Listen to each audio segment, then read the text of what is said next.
What's happening, beautiful people? Uncle Joey here with his fucking trusted Cato for another fun-filled episode of the Church of What's Happening Now, new edition. It's Tuesday, the 14th of October. Are you kidding me? Or what? Wednesday, it'll be halftime already, and that puts you at 2 months from Christmas. Halftime what? Halftime of October. Oh. The 15th. What the fuck do you think I'm talking about? Halftime. I have no idea. And the 15th is also the anniversary of my fucking savior. When I walked in the door, my wife told me she wanted to get separated and divorced. That's what the anniversary is, October 15th. 35 years ago, that bitch cut me loose. Thank God. Do you write these dates down? Yeah. Just to see what the fuck I am every year at this time. Yeah, but how do you remember, like, from 30 years ago? I remember all the crucial fucking dates, okay? I remember all the important dates, sentencings, shit like that. Just so you know where you're at. If you don't know, if you don't know your past, you're not going to know your future. Right, I understand that, but from 40, now would be easy. Like, now you could put it on your calendar if you really wanted to remember it. But in 19 whatever, 90 whatever, that you guys broke up. Can you imagine wanting to do something so fucking bad? Like, for 3 months, this is all you think about. Like, how am I going to do stand-up comedy? How am I going to do... This came out of left field when I walked in that afternoon for lunch at 2 p.m, and she was waiting for me. And she just pulled up a paper like, what's this? I go, it's a student loan I took out. But look at the bottom. It says paid. What's the problem? Well, you never told me about it. A relationship done. Good. What do you want me to tell you? It's paid. That's it. It's over. Done. Right. Well, I don't think this is going to work. Well, fuck. When she told me that, it was like, you ever hit like the Wheel of Fortune? Wheel of Fortune. And you see all these trips and vacations and exotic blowjobs. And then you win like 300. You're like, what the fuck? You know what exotic blowjobs. Yeah, exotic blowjobs and shit like that. So that's why I'll never forget that date. I guess. Because it was the luckiest day of my fucking life. Do you play like the lottery every year? Do you do anything? No, I hit the lottery when she fucking told me to get that. What the fuck? There's a difference between winning the lottery and living the lottery. Right. Big fucking difference, man. And you have to know which one you're doing, whether you're living the lottery or you're fucking winning the lottery. We didn't win shit. We earned the lottery. I didn't win nothing. Nobody knocked on my door and said, hey, this is what you get. Nobody did shit. They just fucking... You took advantage of the opportunity. That's it. But before we get started, let's do some ads and let's get this episode because we got a lot to talk about. So we want to get this shit out of the way. We're going to talk to you about probiotics today. What else are we going to talk to them about? A couple things. But we'll be back in 2 minutes, all right? What's happening, beautiful people? Uncle Joey here. I want to talk to you about something. Listen, I don't know if you know it. Your gut has a massive impact on how you feel each and every day. Look at the size of my gut. I know about these things. Bioma keeps things in tip-top shape so you can feel your best no matter what life throws your way. Bioma's blend of prebiotics, probiotics, and postbiotics help restore healthy microbiomes. You're going to want to give Bioma a try and get things sorted down there.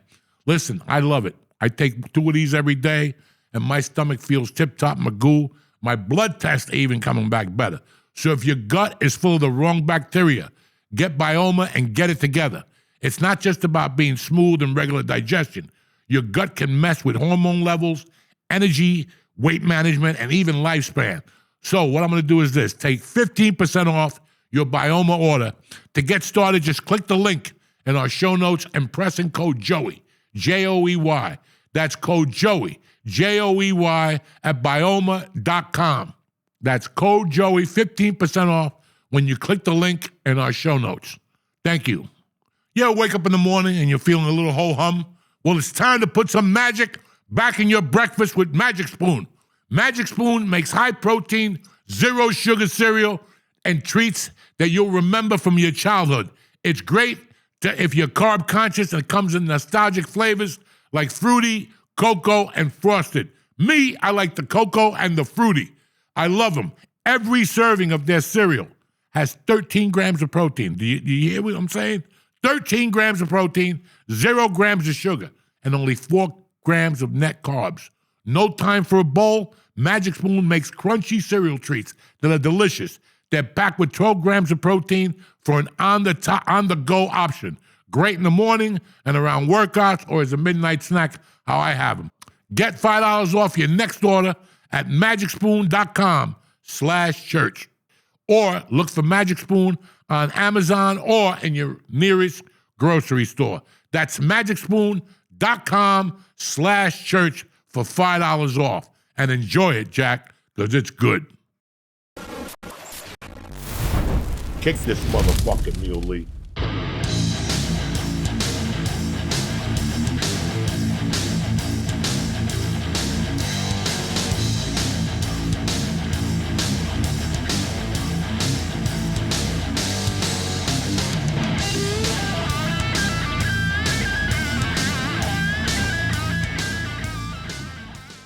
We're back, bitches. All right, we want to talk about something real quick. We were talking when I got here today, and it reminded me of something, and it's what's going on in the world, what's been happening since I was a kid. You know, when I was a kid, somebody, a teacher told me in high school one time, we were talking about drugs, okay? They were talking about drugs in like a social studies class. I still remember the teacher, and he said that the reason, he goes, yeah, you people think Colombia's sending the drugs in here. It's not the Colombians. It's everybody who's against the United States. It's China, it's fucking Russia, you know, all this shit. And at the end of the day, it's to weaken us. So when they come over to take over, all they got to do is throw a bag of Coke at us. We'll grab the bag of Coke, and that's it. That's I don't know if you people know that. That's a common fucking thing. Right now, if somebody wanted to take over us, we'd be so easy as a country. And it's not because we're divided. It's not because we're politically whatever. It's because we've become so stupid and so factuated with things that don't affect your life. And I don't know if you guys know this. It bothers me to no end. I love waking up in the morning. I love it. Smoking dope and going on the internet and seeing a bunch of people talking about shit early in the morning that doesn't affect their lives at all, doesn't put a dime in your pocket, and doesn't change your life at any level at all. And I love to see when people get fired up for no reason. I'll tell you what I really love is when I go somewhere and they think that's what you want to talk about. Like when it becomes that. Like, so what do you guys think about the Bad Bunny thing? Nothing. There's nothing to think about. But it's really fucking sad that 2 weeks later, I'm still reading about things that Bad Bunny at the Super Bowl. It's a fucking game, okay? I don't know any of you people. I don't know any of you guys in this room. I could look myself in the mirror on a stack of fucking Bibles with Jesus sitting next to me. I have never watched the Super Bowl to see who the musical fucking guest is. I don't care if it's Prince, Michael Jackson, Snoop Dogg. I could give a fuck because it's a medley of songs. It's 8 minutes and they got to do, Paul McCartney. I don't want to hear Get Back. I don't want to hear that shit no more. And the reason why people are bad at Bad Bunny is because the bad fucking last 5 fucking Super Bowls didn't agree with you, the musical guest. And you couldn't say nothing. They couldn't say nothing because that makes you a fucking racist, okay? But now, since he don't even speak English, who gives a fuck? You're watching a game. You're betting the game. You're trying to get a blowjob from some chick at a fucking bar, and you're worried about Bad Bunny. Well, Bad Bunny. And then the things that people were saying, like... What are they mad? I got to be honest. Oh, my God. Like, Marky Wahlberg, go back. Here's an idiot that gets up at 4 a.m. every day and makes believe he's a Catholic with all this shit, Get prayed up, What the fuck? That's the biggest bullshit in the world when you got to go on the internet. Get prayed up, Like, I'm going to respect you more because you're a fucking piece of shit Catholic. I don't understand these people. I'm a Catholic, but I'm not a piece of shit Catholic. Right. When I was doing bad shit, I didn't go to church. I didn't make believe. I didn't do this shit. And I would never sit in the fucking front and make believe I'm a saint. I sit in the back with the fucking sinners. It's like when you go to a Jew funeral. When you go to a Jew fucking, when you go to a cemetery. Right. I don't want to be buried up front with the nice people. Bury me in the back with the Catholics that committed suicide. And the Jews who put a tattoo on that didn't listen. They didn't listen. They didn't listen. I'm not even Jewish, and I won't get a tattoo because of what happens. I'm not even fucking Jewish, but I know. I know. But anyway, I don't want to get people started on the Jewish thing because then they'll... But it's the truth. Where we're at. 2 weeks now, people are angry about a performer in the Super Bowl. You have to ask yourself. But the good thing about this, what happened to the Epstein list? It's gone. Because everybody's worried about the fucking, this is all they do to you. It's a fucking mental game that you idiots go in and out of every fucking day. It's something else. And if you just focused on your life and your family, it would be so much easier. Like, I'm going to tell you guys something now that I'm ashamed to tell you, and I'll tell you. I didn't know who Charlie Kirk was when he got shot. When he got shot, my wife told me Charlie Kirk got... Charlie Kirk is some dude in the fucking corner of me. I don't even know who Charlie Kirk was. Right. I'm not ashamed to tell you that because I don't have time. I don't give a fuck about Charlie Kirk. I'm sorry that he's dead and all that, but you guys know what I'm saying. I don't have time.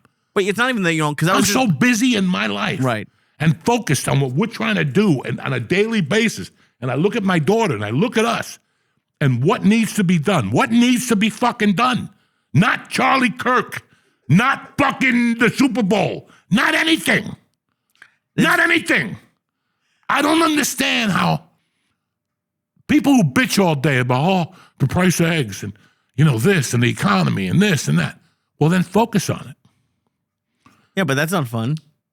It's way more fun to get likes on Facebook. What's more fun? Hanging out with your buddies. That's Super Bowl. It's a debacle. Who gives a fuck? He's singing Spanish? Lower it. Is that really what they're upset about? They're upset about anything that, but who do you want? Who do you want? I mean, because of Black Lives Matter now every year, we got to put on hip-hop. And that's the truth. Now, that's the truth, okay? Yeah. And I'm not ashamed to say it. We got to pander to everybody. The only guy that should have been at the Super Bowl this year should have been a country guy. That's who should have been at the Super Bowl this year. Chris Stapleton and Dua Lipa or something like that. Somebody new. But America doesn't need to see that shit. Whether it's Snoop Dogg doing the Crip Walk, how does that change your fucking life? 50 Cent hanging upside down. Yeah, hanging upside down. Pink. With her aerobic. She's a singer. I have to be honest. If you want to do aerobics and join Circus du Soleil, I don't want to see that. I want to see you play music. But that's not the fucking point. The point is that we're so, concerned with things that aren't even on our fucking radar. Because there's so much free time. Who has free time? All these people who are to jerk off on this shit. Everybody. Who has the free time? And it's only going to get worse because when AI takes over, it's going to be nothing but people with time to be upset online. Because that's all I was thinking about when you were talking about this is you've talked for years about, when you're doing stand-up or whatever, you just don't, I had zero idea they were upset about the halftime show. I didn't even know that was the thing. Zero. I went to eat dinner the other night, and I heard the bartender ask some people. And I go, even on a fucking Thursday night, this fucking knucklehead. And people were like, oh, well, they had like a 30-minute conversation. And I'm like, this is fucking sad. Meanwhile, there's a hot chick at the bar with her pussy on fire, and nobody's paying attention to her.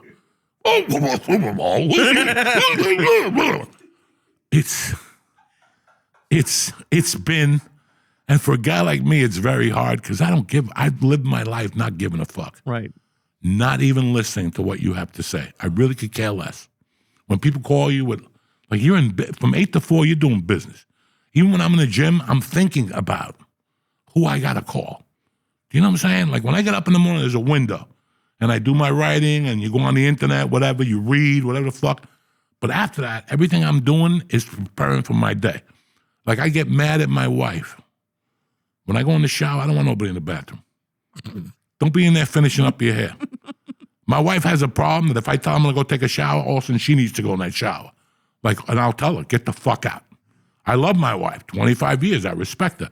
But she doesn't understand. When I walk into that shower, I'm thinking. I'm not thinking, so what are you going to do? Where's the brush? I don't fucking know. I'm worried about how we're going to pay bills this month. Okay, I don't know so on that morning, that shower, I don't talk to nobody. Once Mercy leaves, there's nothing to talk about. I walk upstairs, and in that shower, in that 20 minutes, after I scrub my asshole and my balls and shampoo and brush my teeth, I sit there, and I think about my day, and I think, we were talking about a situation I had with my wife. That happened Friday. I thought about it for 3 days, because usually, I'm from North Bergen, I go down there with a stick. I hit the guy. Do you follow me? So as I got older, I have to, tranquilo. You have to think about things before you attack them. And that's on any level. And this is something that comes with age and wisdom. This wasn't me at 30. Because I know I'm an idiot, and I'll go down and end up in jail. You know, on the text, he said, I'm calling the police. What would happen if I showed up down there? You know what I'm saying? So I have to think about things. But it took me 3 fucking days, and then I ran it through a very close friend of mine that's also friends with him to make sure. And that's the world. But that's not the world. Have you ever ran to social media to post something, and then you realize you posted the wrong thing and then get the facts? That, dude. Why fucking post? Why post anything? Look at my Twitter and my Instagram the last 5 years. I don't post much. Nor do I want to. I got in trouble for liking a post. I don't want to bring it back up, but one of our friends posted something before we had all the information. I just liked it because I thought it was funny. I got messages that just because I liked it, I should get off the podcast. Those people should get a life. And that's the problem you have there. That's the problem you have, that nobody has a fucking life anymore. You wouldn't worry about Epstein if you were getting your dick sucked. If you're sitting there every day and some chick is sucking your dick with ice cubes and whipped cream and shoving a finger up your ass, you got no time to worry about Epstein. Right. Yeah. You got no time to worry about nothing. You're just worried about that this chick better not have a cavity. She's going to give my pee hole a fucking cavity or something like that. You don't. When you're in love and you're fucking and you're having a good time, you're not thinking about this shit. I see people who have thrown their lives away, focused on something that it's not going to work. Oh. Whether it's a sports team, like I had a dear friend of mine that complains about money. A couple of weeks ago, I called him up and I said, I have a show. Swing by, pick up an envelope. I got a game to watch. Really? Somebody else, I offered them a gig one night and they told me it was their birthday. I can't call you no more. I'd love to do a show on my birthday. Can't call you no more because these are the same people. That bitch.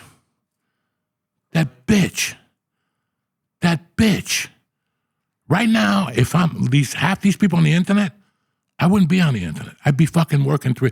I know a girl that works 3 fucking jobs. I love this girl. She works 3 jobs. Ask her about Bad Bunny. Ask her about Epstein. 3 jobs. To better herself, to open up a fucking gym. She's putting away money. She works 92 hours a fucking week. Okay? And, ask her. She has a goal. I'm thinking of fucking just giving her money because that's what you do when you want something. That's want. That's want. Everything else, I don't know what you're talking about. I don't know what you're talking about. That's want. My buddy who fucking lost $30,000 on the Super Bowl one year, he left his house at 5 a.m. and he got home at midnight every day for a year, and he paid off that fucking debt. That's life. Ask him about Bad Bunny or what was going on. All he was doing was smoking pot, lifting weights, and working. He got out of that debt. And on top of that, he ended up buying a $30,000 car 20 fucking years ago out of that debt. Don't tell me. Don't tell me. Don't even try to tell me. Don't even fucking go there. Because you're focused on bullshit. You're focused on bullshit. Okay? When I did comedy, I didn't know what you were saying. I lost girlfriends because you do too much comedy. My family comes. You don't want to meet them. I didn't come here to meet your family. Once you cross that pander to either one of those markets, New York or L.A., I don't know what you're talking about. Especially if I moved here. I came here for one thing. One thing and one thing only, to be a star. To try to get myself out of a fucking being a loser, fucking North Bergen thief all my life. That's all I fucking knew.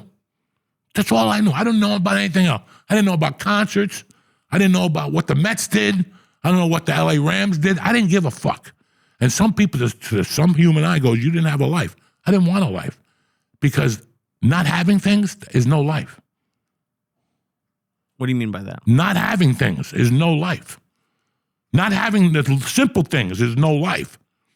But you want to go to fucking the Wingstop, whatever the fuck they go to, Right. What's harder? What would you rather? Think about mind fucks all day? Or at least when your roof collapses, you have the money and your fucking family doesn't have to go in the ruins for 6 months because your ruins collecting. But this guy too, the roof collapsed, but he was at a Who concert 3 weeks ago and he bought tickets for a fucking Hall of Fame thing. You have a wife and a kid. It's over. It's over. Let it go. Let it go already. I could give a fuck about a concert, especially once I look at that price tag. Oh. I got a chance of making $200 at the dojo or spending $800 to hold hands. Look at this great show. Think about it. 2 people I called that from the dojo gigs. One person told me it was her birthday. The other guy told me there was a game on tonight. My favorite team is playing. He's my age. If you got a favorite team at 40, just kill yourself. If you're still wearing little hats and shirts, right there, just go down to fucking Edgewater and you could jump right off that thing with your Met hat or your Knicks shirt on or your Giant hat on or your Yankee hat. Whatever fucking, mind fuck you've been wasting. You ever read that book? That's my favorite book, and I read it every year. And as I'm reading it, I'm thinking about how much of a loser I am every year and how I got the Art of War, the War of Art. Yeah. Not the Sun Tzu one, but the other one. Stephen Pressfield or something? David Pressfield. It's all procrastination. I'll do that later. There ain't no later. There ain't no later. There ain't no later. It feels like there is. There ain't, because now I'm 62, and it went fast. It went fast. I'm happy I didn't say later. I'm very happy. A lot of things I didn't say later. You're not sad you didn't go to Comic-Con and dress up? They were all around. Every time I see him, I'm just like, I wish I could get Joey. Like, I need to get those glasses. If I ever go to Comic-Con, it's to do this country a favor, and it's to get an M40 and shoot them all as they come out of there to press a point, because that's the people who need to be shot as they come out of Comic-Con with the suits on. And we went and got an autograph from my favorite Martian or something like that. But even my favorite, like, they were walking around the city in the outfits. And that's to tell you how weak New York City is. Weak. Why? What would happen in the 80s? I wish 5 Puerto Rican kids would just beat the fuck out of them and took their uniform and pissed on it. And that's the end of the uniforms. It's pretty hard to justify. Those are the kids that go first. They're the first ones that are gonna get shot in the ass and fucked in the ass. Comic-Con. We didn't go to Comic-Con. We went to get our dick sucked and to eat Quaaludes. That was our Comic-Con. Okay, that was our Comic-Con. And I'm very proud of that. I am very fucking proud of that. It's like for the last 5 fucking months. Every month we have a weed sponsor on here, right? Like some fucking weed sponsor, okay? And it's always that Delta 9 and all that other creepy shit, And I don't want them no more. I'll tell you why, because I don't want the clientele that's not doing the drugs that we do here. If you're not doing coke and heroin and fucking reefer, if you're doing like Delta 9s and smoking a vapor, go to somebody else's podcast. I don't want you in my fucking energy anymore. What would the ad read be for like cocaine? Like if you had to do an ad for cocaine? Oh, like if we lived in Vancouver, listen, you're sitting there with a finger up your ass, it's time to get out. Blow your money. Tell your mother she sucks. Give her the fucking, tell her you want your early inheritance and start going to orgies, okay? Do something I didn't do. That's what I wish I would have done, gone to more orgies. I never went to an orgy. I never saw 18 people getting fucked at the same time. I never saw anything like that. That's the only thing I regret doing. But everything else, like, do you regret? No, not really. I did everything I wanted to do earlier. I went to the concerts I wanted to see. I saw concerts that will live in history forever. I don't need to go to these fucking concerts now to see these 80-year-olds dancing and wiggling and David Lee Roth with a pickle in his pocket like he's still got a dick with leather pants on at 72. Come on, man. Let it go with the blue hair and at one point, just be yourself. But if you're going to an orgy, don't you have to like participate? Or are you going to be like, no, standing in I'm the going corner? to participate to get HIV. I'm going to get the whole for them, the whole panel. What's that thing that these retarded kids are on the spectrum? I want to be on a disease spectrum. HIV, COVID, and herpes all mixed in one. You get a sore on your lip, a sore throat. It's fucking tremendous. I want them all. I want them all. You know what I'm saying? That does sound like fun. It does. It's fun. It's fun. I saw a guy hungover on TV, and I forgot how much fun it was. When you're puking and you got a headache and you're popping aspirins. You like that? I haven't had one in 20 fucking years, but I wish I could have one. I wish I could just go do coke one night. Like, I'm 62. What's going to happen now? Nothing. I'm going to die. I can't breathe as it is. Any day now. Put stuff up your nose now? Any day I'm going to check into the hospital. Any fucking day now. Could be tomorrow morning I'm going to check in. I can't breathe. When you feel this way, you're like, fuck it. Bust out the cigarettes. Bust out the cocaine. Bust out the syringes. I don't have much time left. And that's what God is unfair, because he doesn't say, hey, now you got 5 years left. Now I'm really going to judge you. Because if God ever came down to me in a bush and said, you got 5 years left. Right. You're dying on your birthday when you're 68. Watch my smoke. Watch my smoke. Okay? Watch my smoke at 58. I'll go to the bank and take every penny I got out of there. You understand me? IRAs, I don't give a fuck about retiring. I never thought about retiring anyway, Terry. I will break that fucking IRA, go to the city, get myself one of those hotels where Tony Soprano went, the good ones, for as long as the money lasts. Like, call me when it runs out. Call me when it runs out. There's like 32 grand there. At 3,000 a night, I think I'm here for 2 weeks, but I'm not going to make it anyway, okay? My goal is to die in your fucking hotel. I want to do coke. I want that thing when they put the basters up your ass, when they take ecstasy and heroin and mix it, they melt it and they bend over and you put it up your ass with a turkey baster and you get high for days. I'm doing it. Or I'm going to one of Eric's gay parties. I'm going to let a gay guy suck my dick with ice cubes. In his mouth. Well, what if it's so good you don't want to die now? Like, what if you find out you're gay? If he plays a trick on me, then I'm going to be pissed. What trick? Oh, my God. I think everybody in this life would like to know when God is giving you 3 years left. Oh, that'd be For great. you to make up your mind how you're going to go. If you want to go surrounded by family and people playing violins and shit, he was a good man. He had a good heart. Or if you want to go fucking with some fat black chick sitting on your face with a midget chick sucking your dick, some guy putting hot air into your asshole with a hot air balloon, anything different, I'm going to do, okay? If I know I got 3 years left. But do you think you'd still have 3 years left? Well, I think I got 3 years left right now. No, I know that, but that's without the coke and the... I just want to make it official. I don't want to go off the chain in front of my daughter if I'm not going to make it official.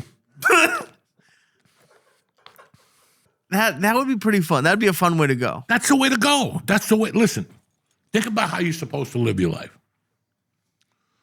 Think if everything worked out the way it's supposed to and you put away like 800 grand and you were 60, you had no kids, no grandchildren, no wife.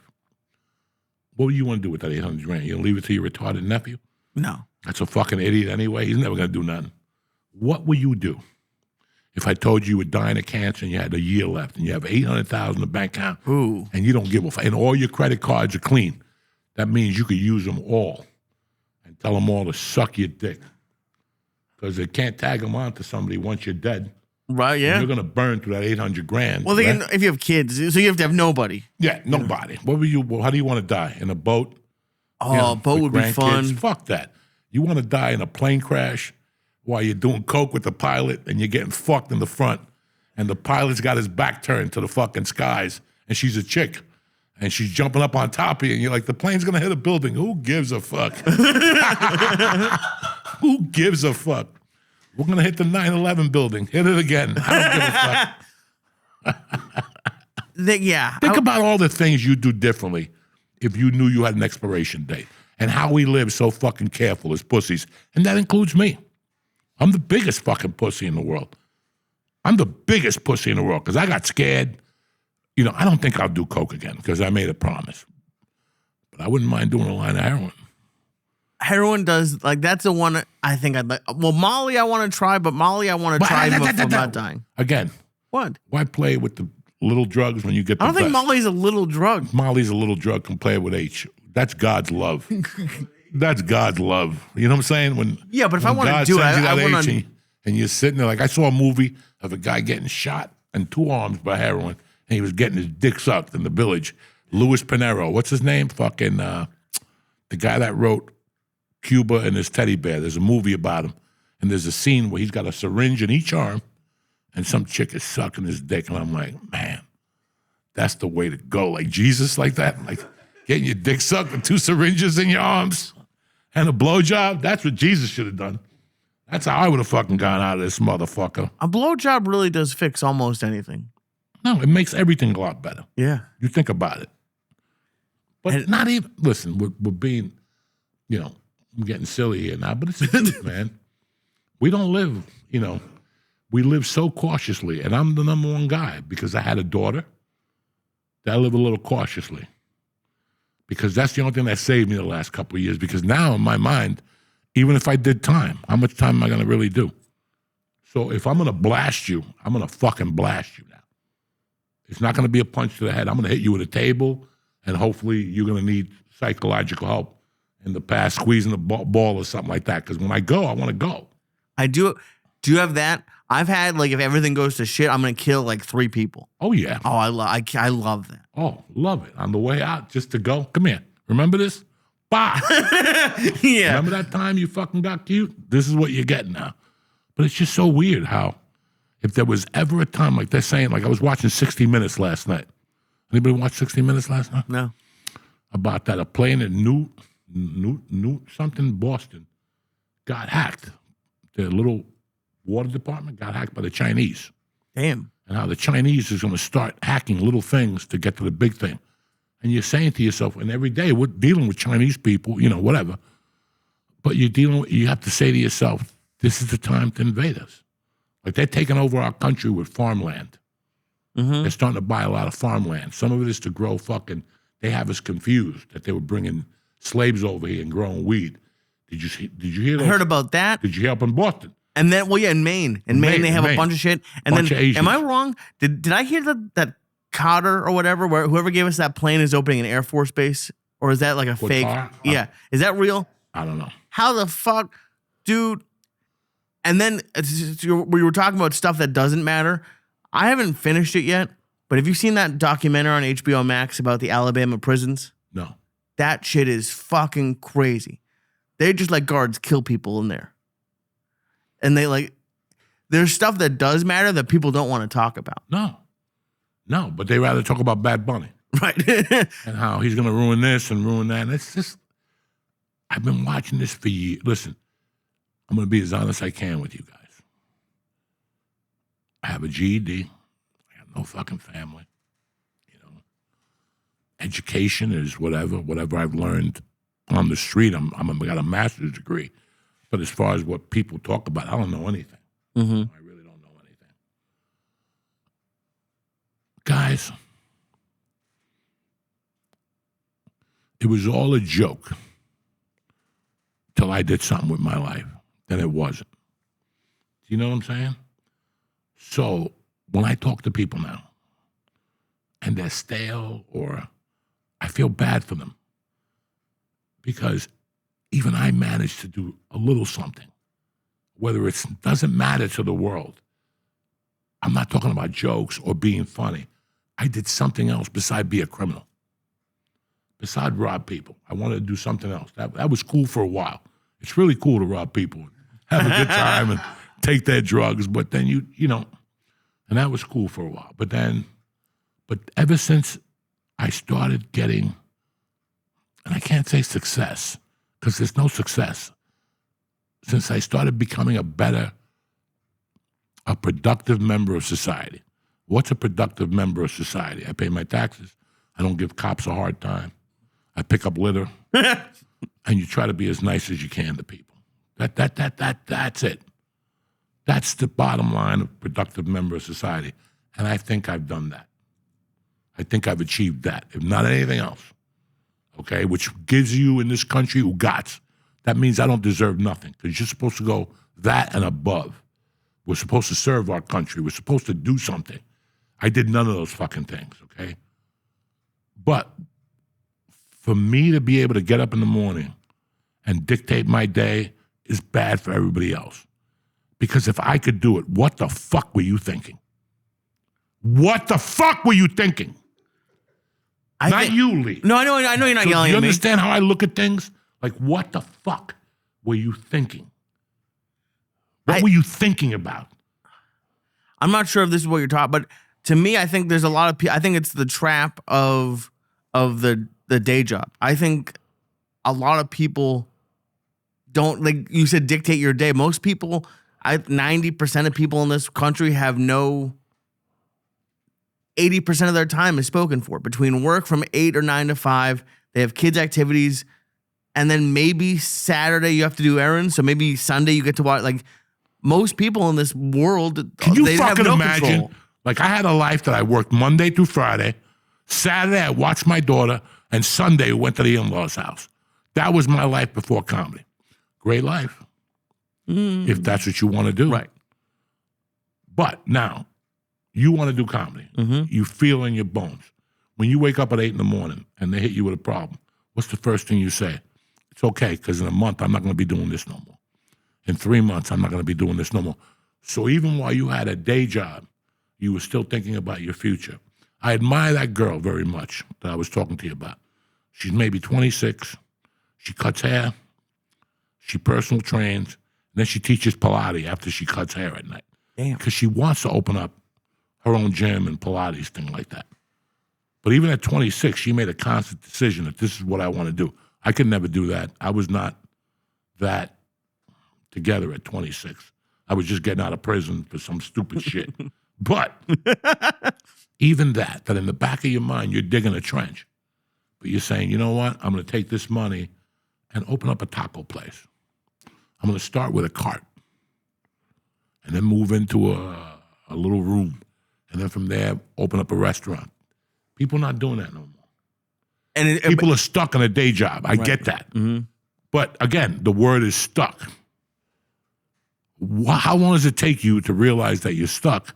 And once you realize that, how long does it take you to go, I got to do something about this? This is not what I signed up for. When you look at the big picture of life, I'm not talking about me growing up in North Bergen and oh, well, you made it if you're at the MWA, whatever, the MUA, whatever the fuck. You know, like, you got a pension, and, you know, you got 3 weeks vacation, and that's what they sold you. They never sold me what was across that fucking river. Nobody did. Nobody ever sold me that was a world class for what I wanted. I wanted to be in entertainment. I thought I did at that age. I just didn't know what would have pushed me. Who knew?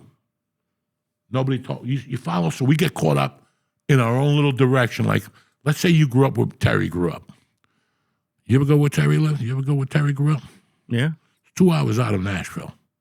It's farms. Guess what? Nobody gets out of there. Nobody gets out of there.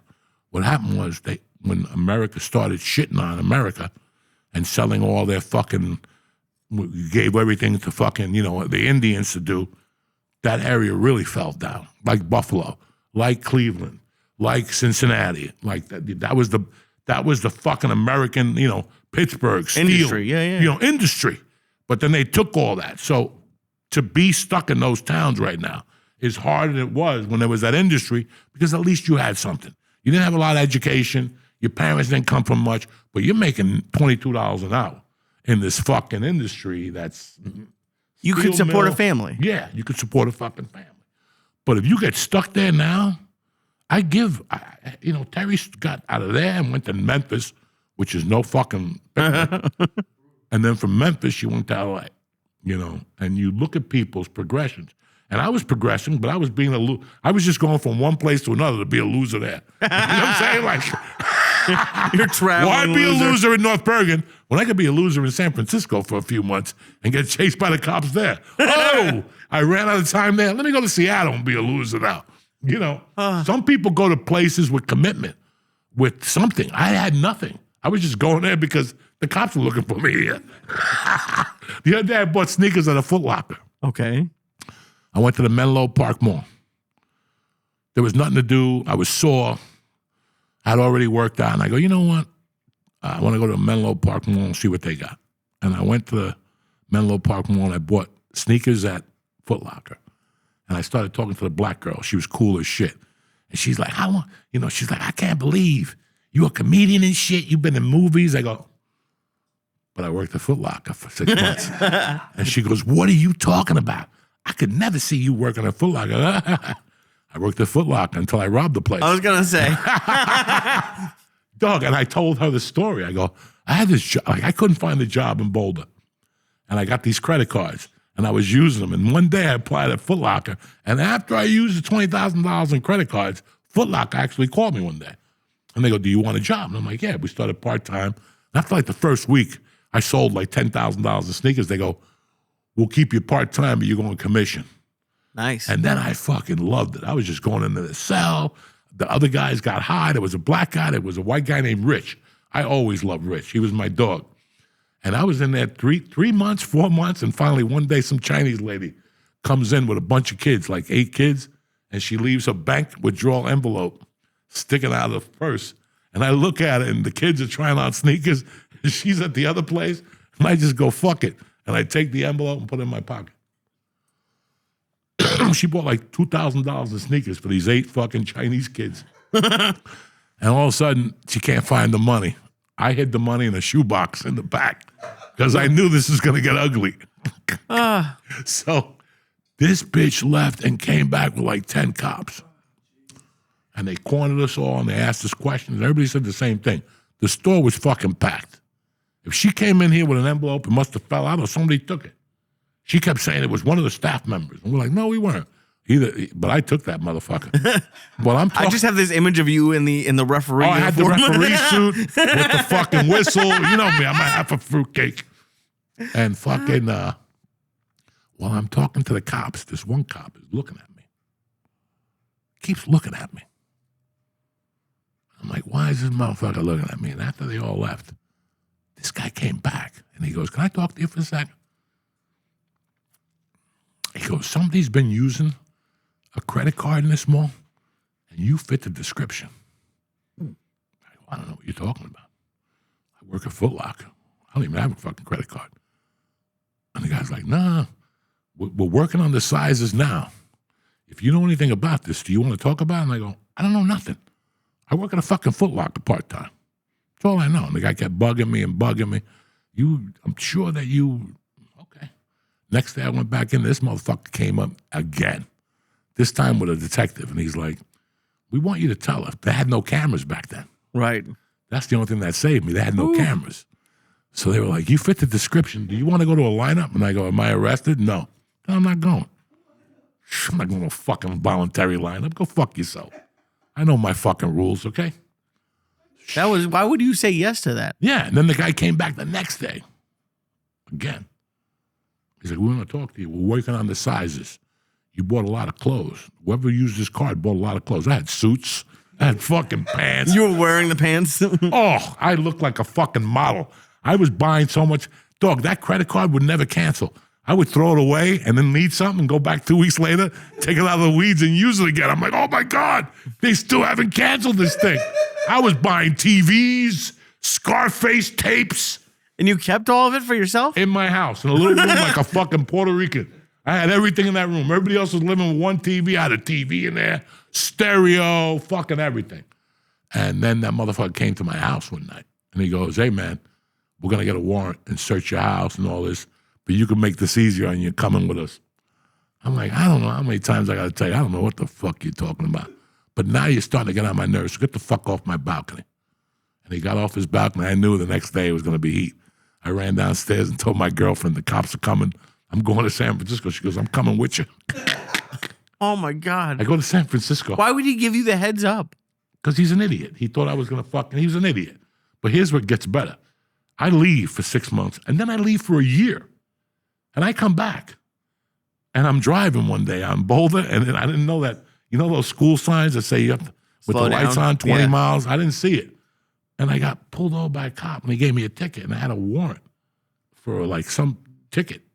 And they took me in, and the guy found weed on my sock. And it was great. We had a conversation. I'm walking out. I saw the other cop.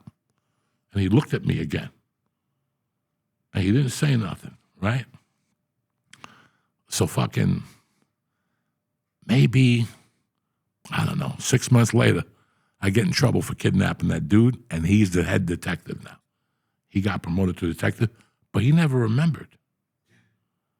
That idiot never fucking remembered.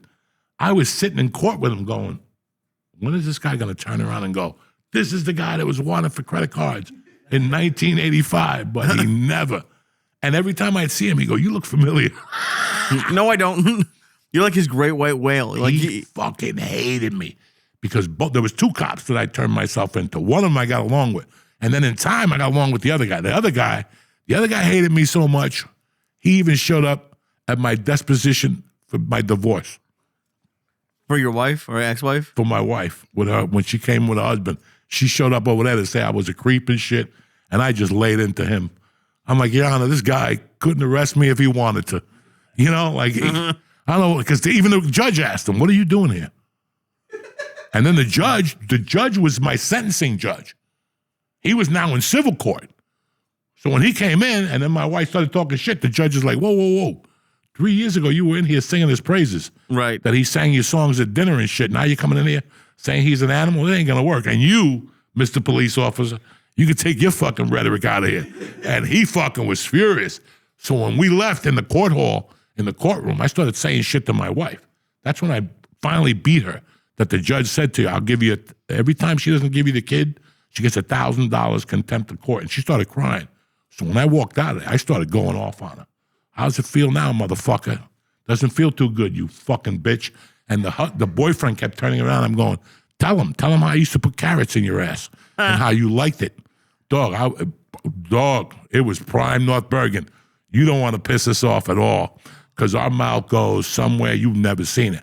She was crying. I'm like, tell him how I fucked you in the ass with carrots. And even the cop turned around. He's like, don't talk to her that way. Fuck you too. You got no jurisdiction here. Shut the fuck up. You're in a parking lot, motherfucker. And I kept yelling at her, how those carrots? It got to the point where he walked away from her. I was saying so much shit that her husband was walking away from her like, I don't know about these carrots. You know, every time they see a carrot now. And then as we were getting close to the car, I go, she don't like big carrots.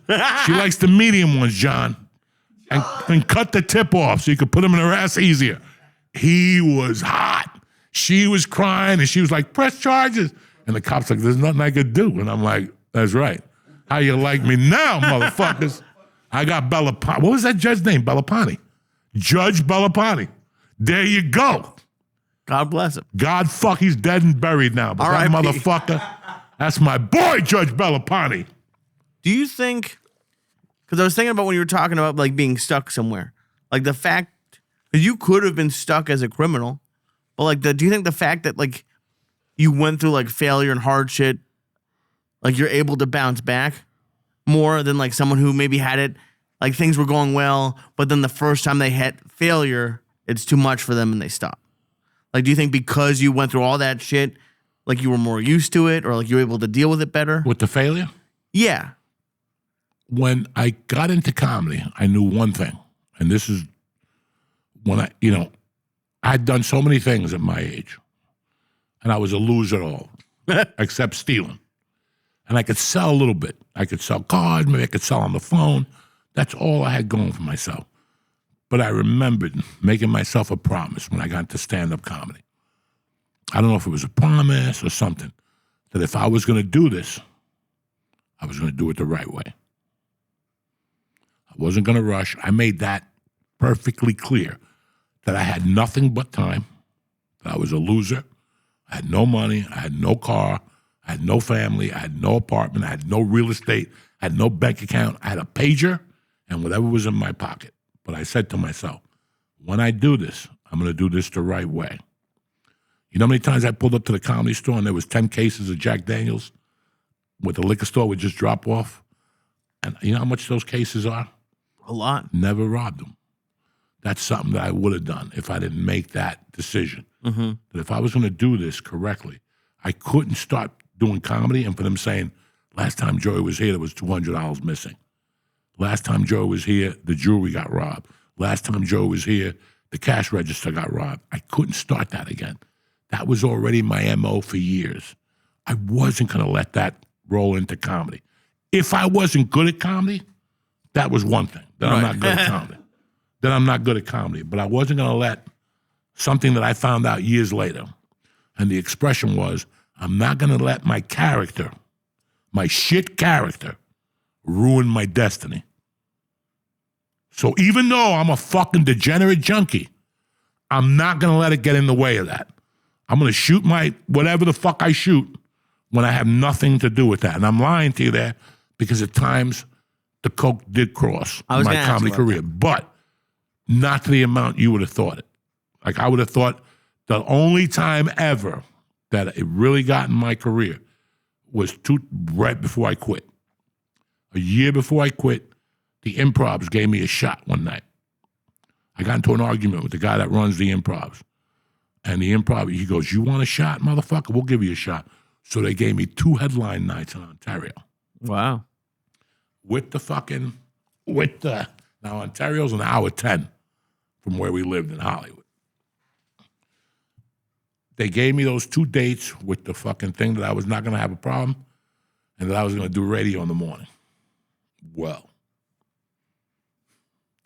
I drove all the way to fucking whatever the fuck. Ontario. I check into the hotel, but they never give you a room. They even gave me a fucking room. They're like, we don't want no problems. Just do the radio. Okay. I'm in my room. It's 11 o'clock at night. I'm like, I got to get some powder in me. I drove right back to Hollywood. Oh, no. I drove an hour 10 to Hollywood, an hour 10 back. That put me back at 1 in the morning. And I got an 8 ball. I started doing coke till 6 in the morning. And fucking, I missed radio. And I sold like 20 tickets that night. And then they didn't want me to do radio Thursday. They were like, fuck it. You already blew the weekend, so. Wow. So I was in the shit list, man. And that's the shit I was doing at the end. But it wasn't like I was canceling shows because I was coked up. None of that stuff.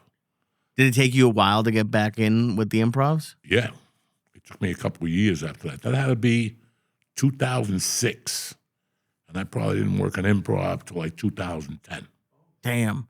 And that's like the big, for everyone, that's like that's like McDonald's or whatever. And but at the time, there's 4 clubs. That's 8 weeks. That's 8 weeks of work. Just in California. Just in California. Never mind Houston, all the other shit. But yeah, it took them like 3 or 4 years for me to get back in their graces. But the old you would have had the crime, the coke, all of it mixed together. At least you all of it. You never knew what's going to happen when he has a gig. I get into a fist fight, somebody get hit, a case of booze gets robbed. It was one of those things. And you know how old that gets with people? That's cute for a little while. For a little while, you're like, fucking Joey's a nut. Fucking guy robbed a case of beer, did this. Eric Rocha called me before. Mm-hmm. And he was telling me a story. He goes, I don't know if you remember this. Remember the time in Oxnard you worked all weekend? And the guy told you on Saturday night he was mailing you a check? I didn't remember that story. And I told the guy, you're not mailing it. You're going to give it to me tonight. And the guy's like, I don't care. I did my job. Go do yours. Figure it the fuck out. I got pissed. I was like, you better have my money. So I don't know what you got to do. Go in that other room and call whoever you got to call. I'm not leaving here till I have my money. And I called my agent. I'm like, I'm not leaving here. And they're like, Joey, they don't do it that way. I'm telling you how I fucking do it. I don't give a fuck how they do it. This is not unacceptable. This is unacceptable. I do a job for you, $13,000, and really, this is not acceptable. But back at how would have old Joe, like, would you have taken it in the coke crime days? Like, would you have just dealt with it? I would have thrown him through a fucking wall. Or that's like also an option. Like, how do you think I became friends with Gabriel and those guys? You heard what Gabriel and those guys said about me when I taped it. I almost drew that manager through a wall on St. Patty's Day. No, Valentine's Day, because he called me because I got $500 for you. And I went up there with my wife to eat. She was my girlfriend at the time, so I could take her out. And this motherfucker goes, I got a check for you. I go, no, you don't.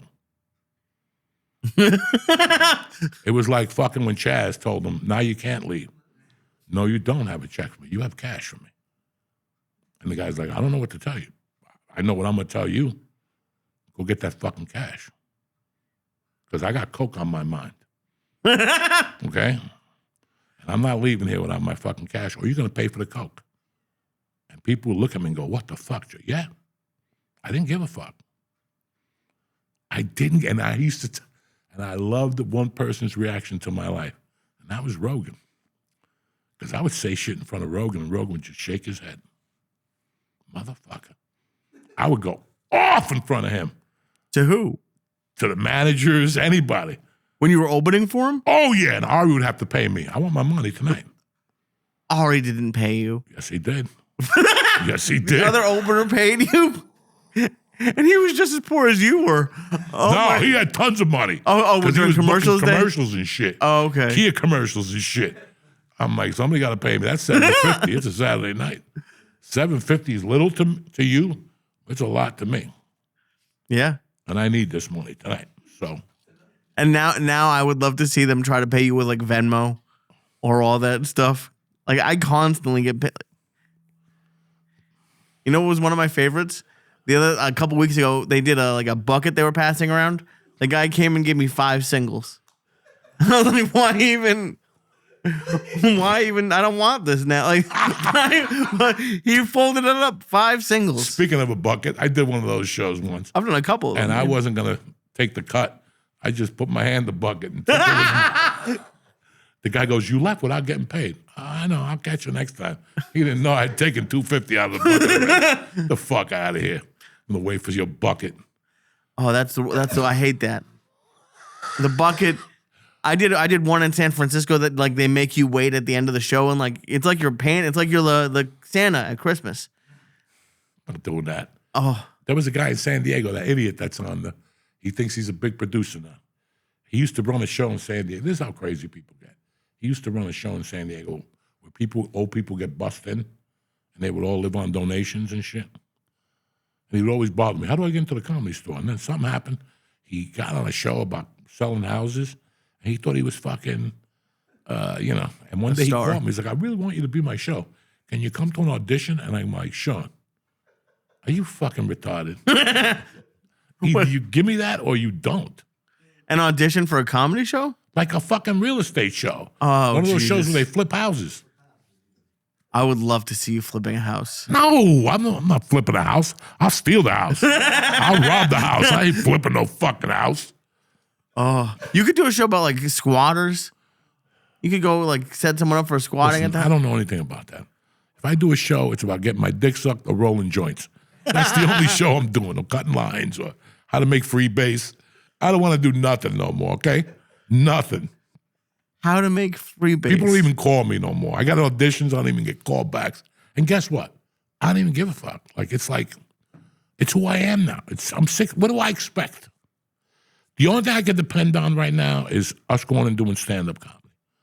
I love it again. I fucking love it. That's awesome. I love getting a bit.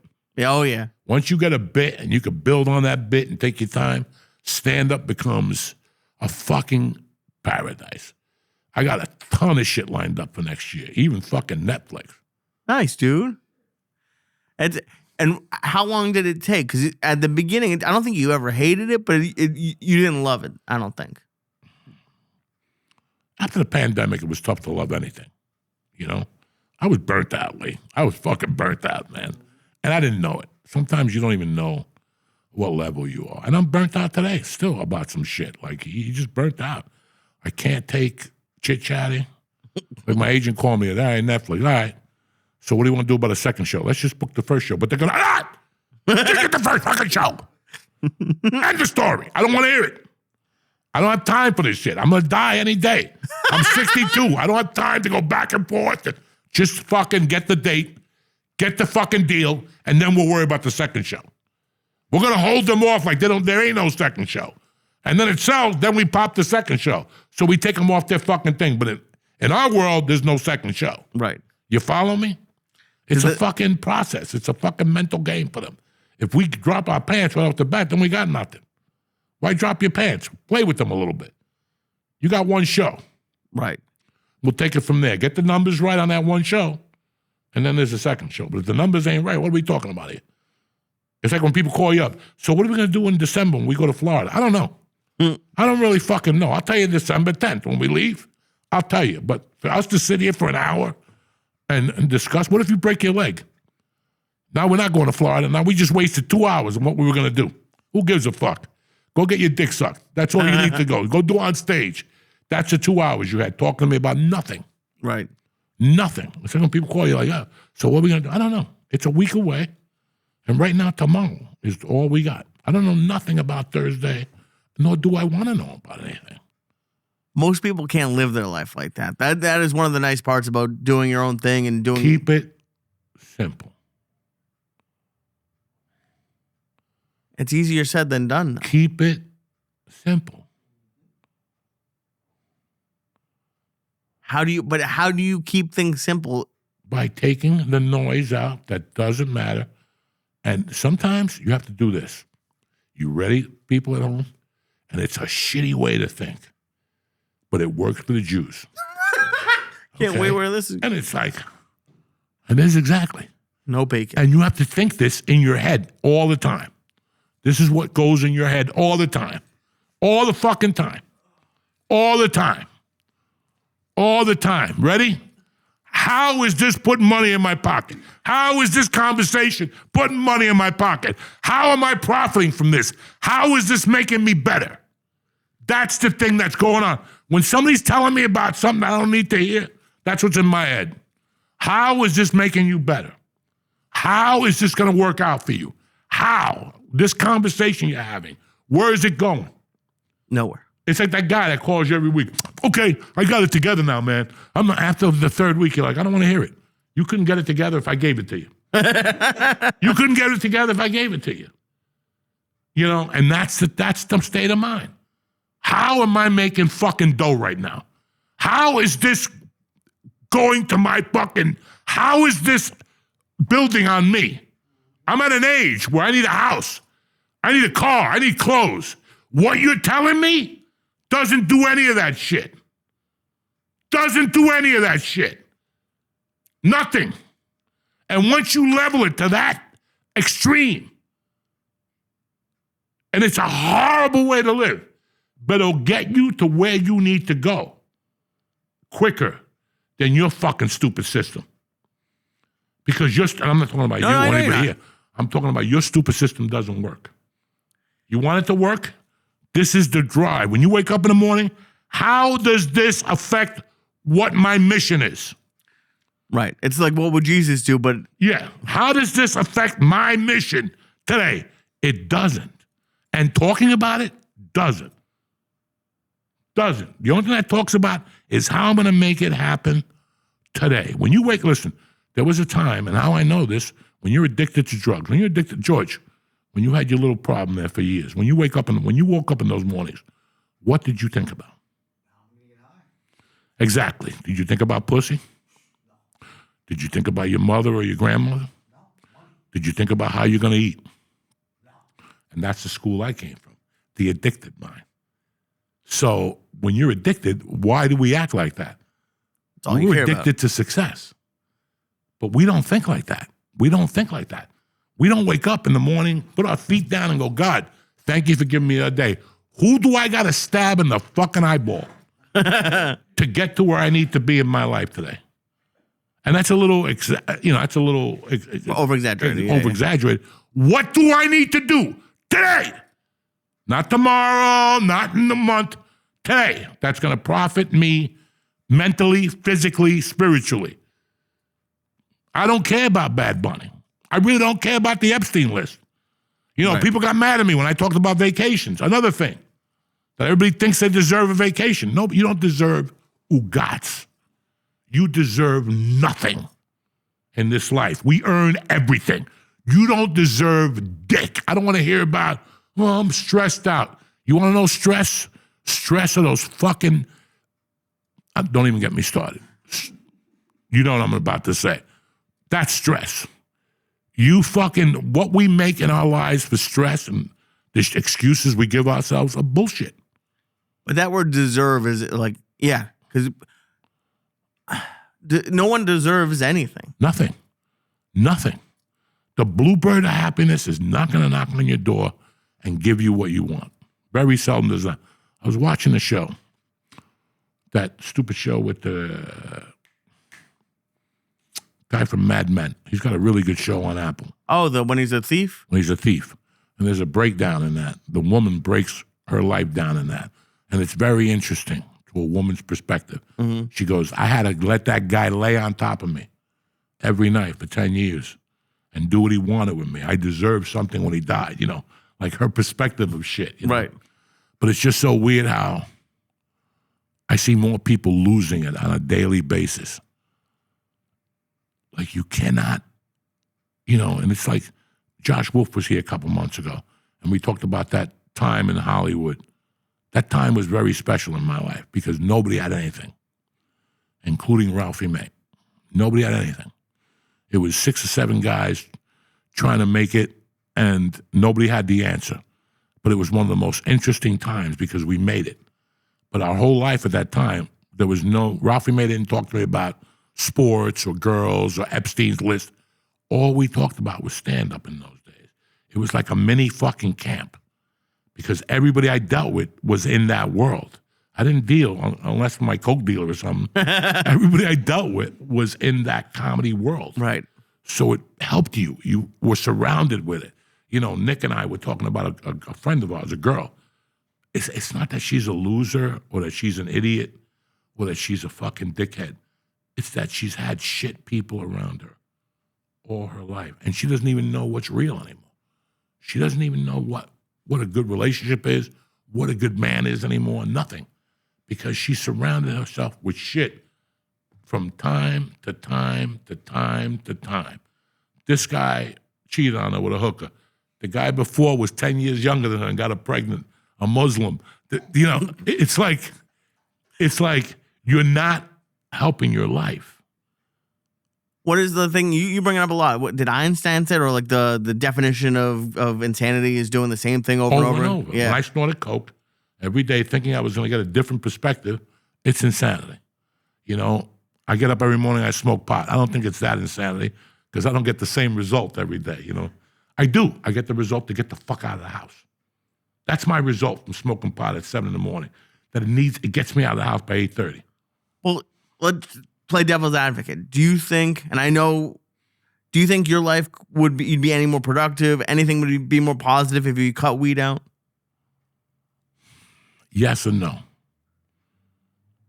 What would be better? I don't think I'd be productive. Okay. Because it keeps my powder dry.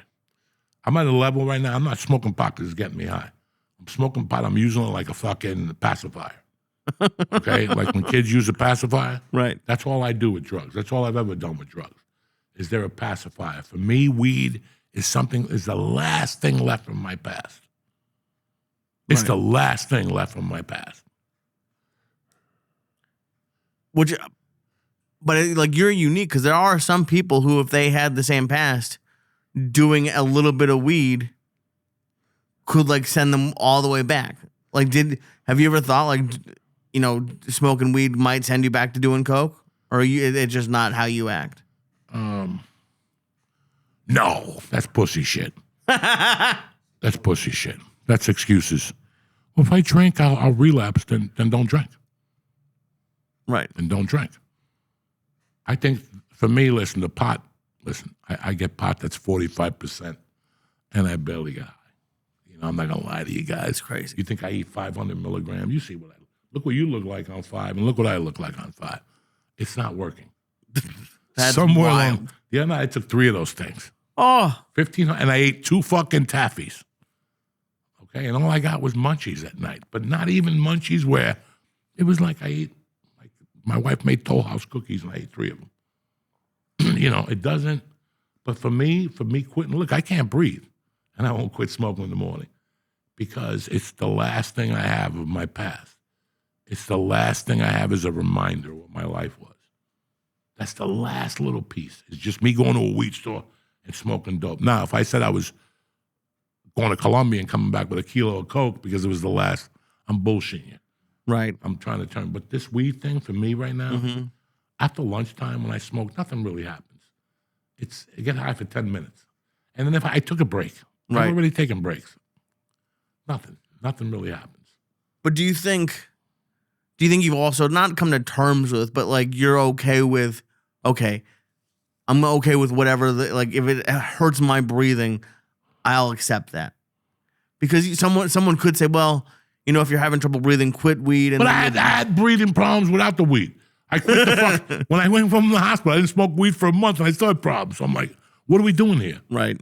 What the fuck is this? This is something different. This is anxiety-based. There's a valve in my heart. There's something that's not. I have a cyst in my heart that you have to watch every year. Like I've been watching it. They're supposed to watch it. Okay. And if it grows or whatever, I have a cyst in my heart. It could be anything that controls oxygen, stress. I know I got to pee. So I'm taking my dog. Did I tell you guys I took my dick out in the mall the other day and just started peeing? No, you didn't. Dog. What do you mean in the mall? Listen to me. I was Shoes. walking through the mall and I had to pee. And I saw a sign for restrooms. So I followed that. 5 minutes, 10 minutes, 15 minutes. And then when I get to the end of the hall, it's upstairs. And I had to fucking go up the escalator. When I made the side, on the downstairs, on the first floor of this mall, I'm not going to say the mall, because then people are going to arrest me. On the downstairs, it's just hard, tile, shiny tile. But upstairs, there's carpeting. So there's people walking back and forth, and I just went over to the fucking thing where you look down at the people. Dog, right there, I just took my dick out because it was going to explode. I had already peed my pants a little bit. I just took my dick out, and I could see it hitting the carpet. I'm looking around. Like Isn't nothing. there glass on those things? There's glass, but I didn't give a fuck. I had to pee. Enough with the walking. I just walked a mile, 20 minutes after I saw a sign to pee. I'm about to bust, okay? I'm 62. My fucking thing is the size of a woman's fucking ear now. I gotta pee. And it turned, like I used to tell you, like when I jerk off, I hold the top until I get to the bathroom because I'm uncircumcised and it blows up like one of those snakes. Right. I hold the fucking thing and it blows up. That's how my dick was. I was holding it under the pants and I could feel the top exploding. I just took my dick out and it just hit the glass.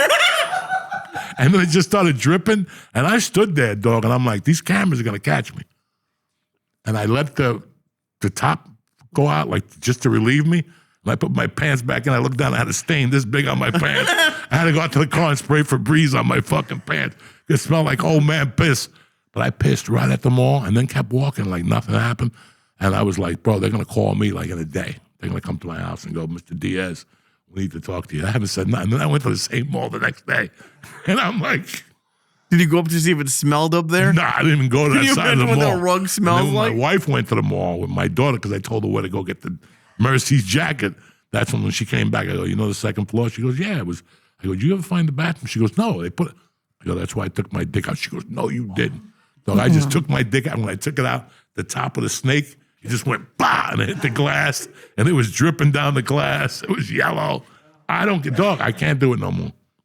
I can't do it no more. And I got that bottle in the car from my surgery, and every time I pee in it, I'm like, what am I doing with my life? What do you mean every time you pee in it? How often are you peeing in the car? Dog, there's times I got to pee twice on the ride down. Sometimes I just go behind the car, but I'm the best at peeing undercover. Like, nobody could even see me. I'll take the phone out. I'll look up at the ceilings. Yeah, but you're going to get caught. You got to stop that. I know, but I just don't do it close to a school because then they'll get me as a sexual predator. So I don't piss close to schools or 20 yards or nothing. I piss in malls. First of all, I open up both doors on my car. Okay? That I think should be allowed. If you open up both doors, and then I make believe I'm fixing the sunroof. And I'll pee. But sometimes I'll get on the thing where you step onto the car. I go, God damn it. So now there's like a little puddle there, pee in the thing. Oh, my God. I do that on the highway. I love doing that. It's fucking terrible, man, how much I have to pee. And it gives me anxiety. Like the more I'm walking, I can't breathe. You guys see when I walk up these steps and get to the top, I got to pee. There's times I'll just take my dick out and make believe I'm reading something, like on the car, like that's it. I got to pee. Have you ever thought about getting like the bags attached to you? It's better than taking your dick out at the mall. I don't give a fuck at this point. I need some publicity before next August. I need to get some publicity before I go to Oceans. That should be the name of your tour, like the peeing in public Oh tour. my God. Holy shit, I dude. told my wife to take the water pills out. Like, that's what it is. I have enough going through me. They give me these water pills in the morning. Oh my God. And if I go eat breakfast out, like if Mercy and Terry have to do something and I eat breakfast out, then I don't eat the pills till I get back home about 11. Oh, and that's not good. I got to box. I pee at boxing back and forth. I got to take my gloves off. So by the time, then you got to touch your dick with glovey fucking hands, and they're mildewy. So I got to wash my hands first. And the whole time, I don't touch my dick with dirty hands. What happened? Never. I always wash my hands first. Before you And go if my hands are dirty, I got a towel in the car, like a dirty evil car. It's in the back seat, and I touch my dick with the towel so my hands aren't dirty and I don't get a disease on my dick. I don't want my dick to have COVID. And then I got to fucking shoot it on its own. It's got a little mask on. You know what I'm saying? You could kind of make the egg roll, like the thing, into a mask if you wanted. Fuck, man. Dude, no one prepares like you. You have a hand towel for when you pee in your car? I had no choice. If I'm with somebody, I don't want to have pee on my hand. I got fucking cleaner in my car, that antiseptic for your hand. Oh, yeah. I got the Febreze. Sometimes I put on brand new pants. They're brand new. It's like 10 in the morning and I pee all over them. I'm like, God fucking damn it. Now I got to go home and wear another fucking pair of pants for Bocce or whatever the fuck. Because I hate having pee fucking pants. Has it ever happened on stage where you had to pee like that? Oh, like a motherfucker. Really? And I hold it in. From now on, I'll call a timeout though. I'll pee right on the side of that stage. I don't give a fuck who's there if I got to pee. That's just the way it is. Let the cat clean it up. Oh, my God. Let the cat clean it up. You pee too all the time? Go pee. What the fuck is wrong with you? Go pee. Bro, I sympathize now. People used to go, I got to pee, hold it. Not no more. That shit is fucking brutal, man. It's really brutal. I got to go to a urologist to do something, but my prostate is good. Yeah, the fact that it's coming out that fast, like I've started to see like a decline in the pee strength, a little bit. What are you going to fucking do? You know what I'm saying? I have no idea. It's been a good couple of weeks, though. I feel good. I mean, I'm a little scared about my breathing. So I have an appointment next week, but I think I'm just going to drive myself to the hospital one day this week and start the process all over again because this is going to get bad. Somewhere it's going to get bad. I had it here during the football games. There was one football game. I was sitting here I could not breathe. And That's I'm like, not this good. is not good. And I got to walk up those stairs at night. Do the inhalers help at all or not really? Again, they're a fucking pacifier. That's the name of my new book, The Pacifier, because that's all this is. We're just pacifying our ways for fucking years. That's all I'm doing right now. Yeah, you've been saying it for a little bit that your breathing's been off. That sucks, dude. It's been off since like mid-August again. It was doing great for like 4 or 5 months.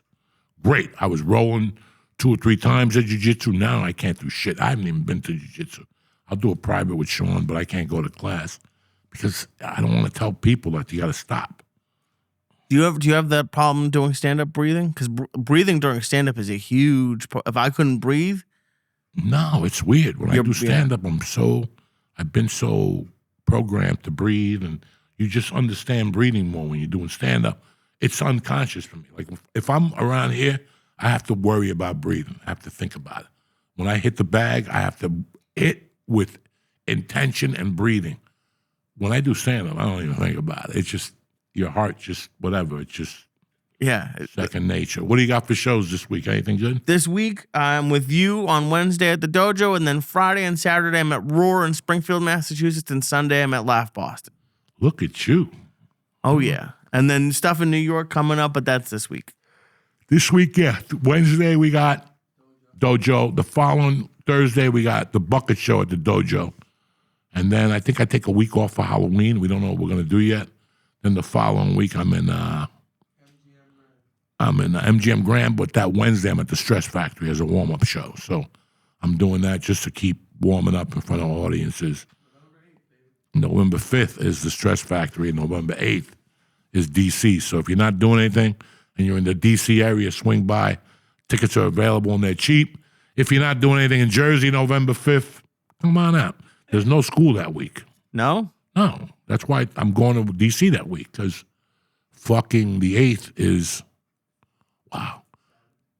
The 8th is my mother's 46th year of being dead. That's like the day she passed? Yeah, the November 8th. And that's the week that you don't have school. Right. It just falls on a Saturday this year.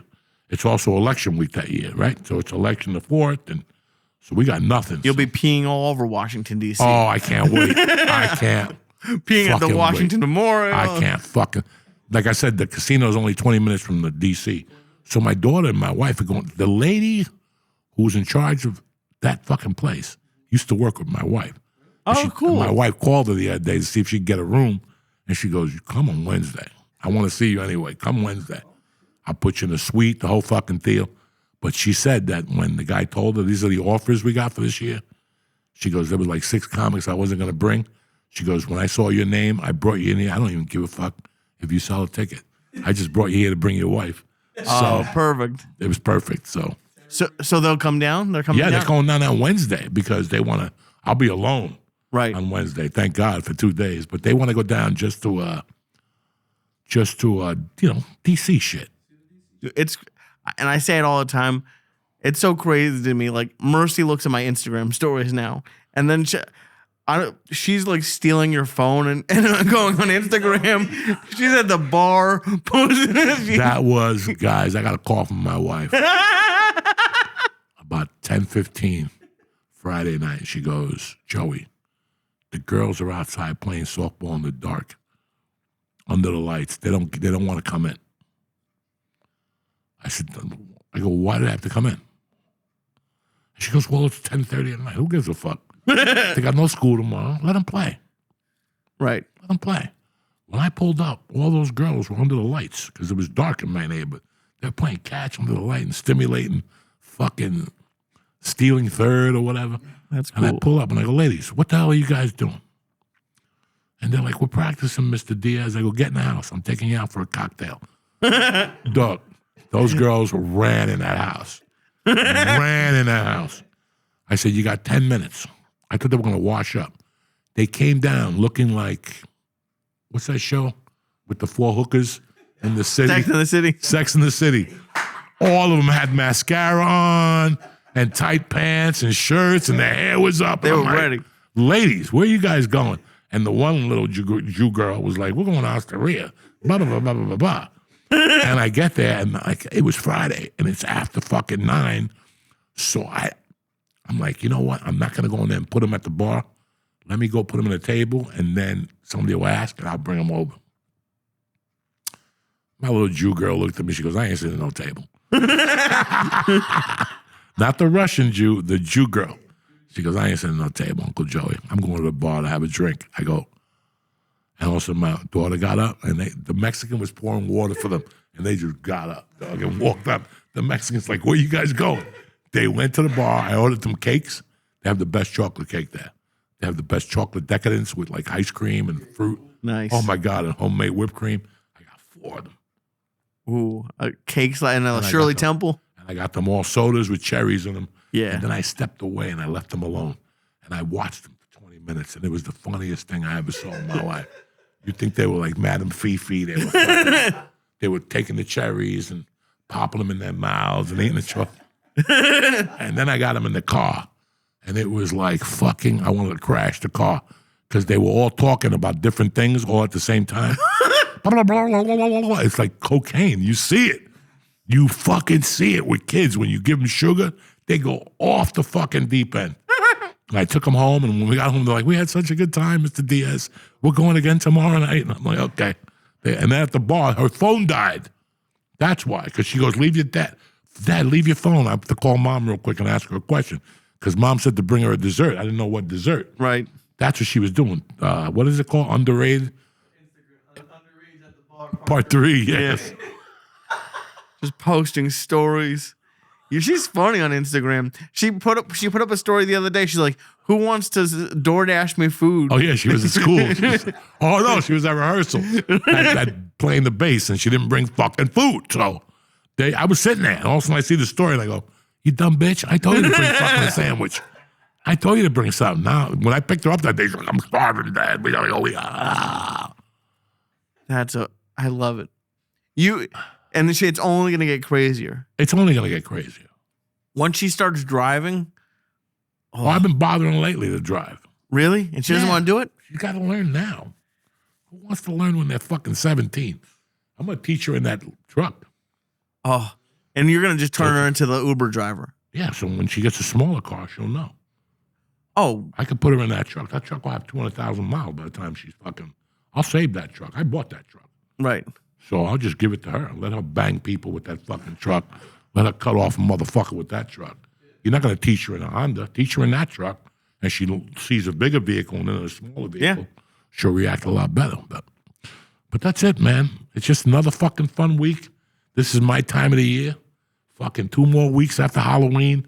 It goes fast. And again, I'm not going to remind you motherfuckers, we're probably down to 10 Mondays before Halloween. That's it. Before Halloween, less. Before Christmas. Oh, yeah. Before Probably Christmas. got 10 Mondays to Christmas, so you motherfuckers better get it together. It's going to be a hard year. People, 10 Mondays. People are already holding on to shit. I mean, think about it. They don't even talk about Halloween. Nobody's even talked about Halloween. The candy's already out. Yeah, but who's eating Goddamn them? I am. Oh, I know. I love that fucking. Dude, they put it out in fucking July. That's the biggest scam. CVS, a diabetic factory. CVS. Yeah. You love all that shit. I That shit's do. so bad now. When we were kids, Oreos were okay. Now, God knows what's on them. They don't even get soft in milk. They're like something's in there. But anyway, who gives a fuck about Oreos? I love you, motherfucker. Love you, buddy. You have a good week. And I love you guys. Thank you for being a part of our lives again. And that's it. Tip top Magoo, motherfuckers. See you next week. Same bat time, same bat channel. What's happening, beautiful people? Uncle Joey here. I want to talk to you about something. Listen, I don't know if you know it. Your gut has a massive impact on how you feel each and every day. Look at the size of my gut. I know about these things. Bioma keeps things in tip-top shape so you can feel your best no matter what life throws your way. Bioma's blend of prebiotics, probiotics, and postbiotics help restore healthy microbiomes. You're going to want to give Bioma a try and get things sorted down there.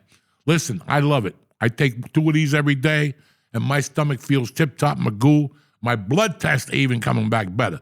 So if your gut is full of the wrong bacteria, get Bioma and get it together. It's not just about being smooth and regular digestion. Your gut can mess with hormone levels, energy, weight management, and even lifespan. So what I'm going to do is this. Take 15% off your Bioma order. To get started, just click the link in our show notes and press in code JOEY, J-O-E-Y. That's code JOEY, J-O-E-Y, at Bioma.com. That's code JOEY, 15% off when you click the link in our show notes. Thank you. You ever wake up in the morning and you're feeling a little ho-hum?